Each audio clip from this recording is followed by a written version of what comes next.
உங்கள எனக்கு முன்னாடியே தெரியும். நான் வந்து ஆஃபீஸில ஒர்க் பண்றேன். அன்போட ஆஃபீஸில அப்படின்னு சொல்லிட்டு சொன்னோனே செம்ம டென்ஷன் ஆயிடுறாங்க. கண்மணி உங்ககிட்ட பேசுறதுக்கு எதுவுமே இல்லன்னு சொல்லிட்டு போறாங்க. சிஸ்டர் ஒரு நிமிஷம் இருங்க. சரி இடியாப்பமா தாங்க சிஸ்டர் அப்படின்னோனே, சரி ஓகேன்னு சொல்லிட்டு குடுக்குறாங்க கண்மணி. இதுக்கப்புறம் எத பத்தியும் என்கிட்ட பேசாதீங்க அப்படின்னு சொல்லிட்டு போயிடுறாங்க.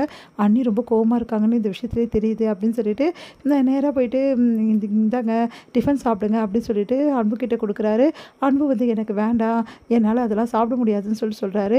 இது அண்ணியோட கடையோட இடியாப்பம் அப்படின்னோன ரொம்ப சந்தோஷமா அந்த இடியாப்பத்த வாங்கி சாப்பிடுறாரு.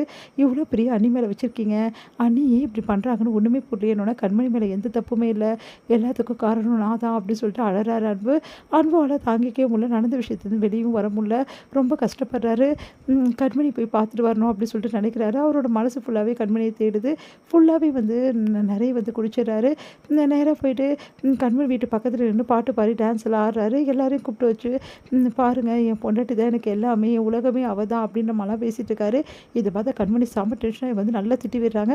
மரியாதை இங்கேருந்து போயிடுங்க. அவ்வளோதான் உங்களுக்கு மரியாதை அப்படி சொல்லிட்டு போறாங்க. இங்க வந்து என்ன பண்றாங்க, காவேரி வந்து ஏன்டி இப்படிலாம் மாப்பிள்ளைய திட்டுற அப்படின்னு சொல்லிட்டு டென்ஷன் ஆகுறாங்க. மாப்பிள்ளை என்ன வேலை பண்ணி வச்சிருக்காரு பார்த்தியா? இங்க வந்து தேவையில்லாம கலாட்டா பண்ணிட்டு இருக்காரு அப்படின்னு சொல்லிட்டு திட்டி விடுறாங்க. அதனால என்ன பண்ணுன்னு தெரியாம அன்பு தவிக்கிறாரு. அன்போட நிலைமைய பார்த்து காவேரி கண் கலங்குறாங்க. அடுத்து வந்து இங்க என்ன பண்றாரு, அன்பு வந்து காவேரி வந்து பார்க்கறதுக்காக வராரு. "ஒரு நிமிஷம் நில்லுங்க அத்த" அப்படின்னோனே, "ஏன் மாப்பிள இப்படி உங்க உடம்ப போட்டு கெடுத்துக்கிறீங்க? நீங்க இப்படிலாம் கஷ்டப்படுறத என்னால பார்க்க முடியல. சிவகாமி உங்கள நினைச்சு எவ்வளோ கவலைப்படுறா தெரியுமா? ஏன் மாப்பிள இப்படிலாம் பண்றீங்க?" அப்படின்னோனே, "எனக்கு வேற வழி தெரியல அத்த. நான் என்னதான் பண்றது? நீங்களே சொல்லுங்க. உங்க பொண்ணு என்னை பத்தி புரிஞ்சுக்கவே மாட்டேங்கிறாளே. நீங்களே சொல்லுங்க அத்த.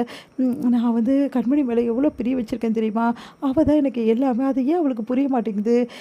அது அது வந்து மாப்பிள உங்ககிட்ட நான் ஒரு விஷயம் கேட்கலாமா? கேட்டா தப்பா நினைக்க மாட்டீங்களே? சொல்லுங்க அத்த.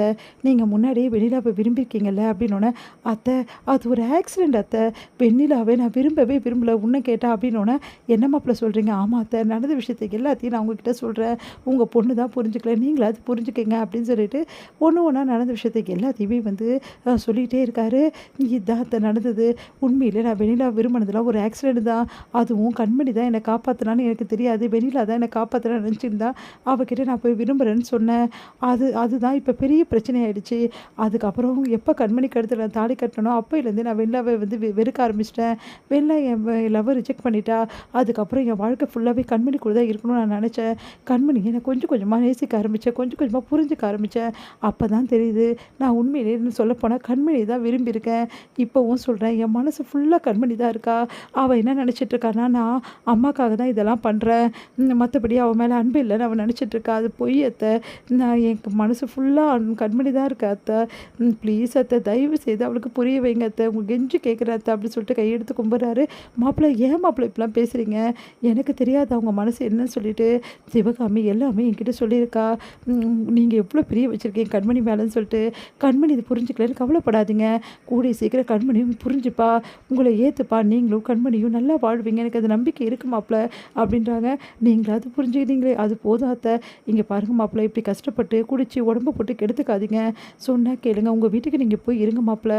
பாவம் சிவகாமி ரொம்ப மனசு கஷ்டப்படுறேன். இல்ல அத்த. நான் போனா கண்மணியோட தான் போவேன். அந்த வீட்டு வாசப்படி நான் மிதிக்க மாட்டேன். அங்க அந்த வெண்ணிலா இருக்கா. நான் போமாட்டேன் அத்த அப்படின்னோனே, என்ன பண்ணுறதுன்னே தெரில மாப்பிள. எவ்வளவோ சொல்லி பார்க்குறேன். கண்மணி கேட்கவே மாட்டேங்கிறா. என்ன பண்ணுறதுன்னு எனக்கு தெரியல. ஆனா ஒரு விஷயம் மாப்பிள, அவ கோவம் என்ன பண்ணலாம். ஆனா உங்கள நினைக்காத நாள் இல்ல மாப்பிள. எங்களுக்கெல்லாம் தெரியாம எப்படி அழறா தெரியுமா? அப்படின்னோன மனசு கஷ்டப்படுறாரு அன்பு இப்படியான்னு சொல்லிட்டு.